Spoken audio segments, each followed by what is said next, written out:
sal sien Johan de Klerk sit sy naam hier op. Hy het dit ontwikkel saam met ons en ek bedoel as jy jou naam op iets sit en jy's 'n wêreldkampioen, glo jy daarin. En in die winter wil jy iets hê met kleur, geur en 'n baie goeie voedingswaarde en dit's waar Mava inkom. Met ons produkte het ons ongelooflike kleur, geur en ons wil dit geboost het met nog proteïene sodat daai groot karpe kan inkom en ons het Mava En dan het ons dit in een van ons dips ingemeng en ons noem hom Top Shot.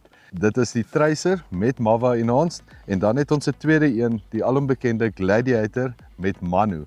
Manu is nog nie beskikbaar op die mark nie. Oom Johan de Klerk het soveel energie en tyd daarin gesit om daai ding te perfek en ons is een van die eerste ouens wat dit nou in hierdie produk het. Gladiator ken julle, is ons FX Caramel, baie kleurgeur en nou het ons hom enhanced met Manu. Manu is 'n tipe van 'n ui proteïen, aminosure en dan die Mava is meer 'n garlicerige reuk as jy dit kan beskryf. So hier's die eerste twee vir julle, een van die dae in die winkels beskikbaar.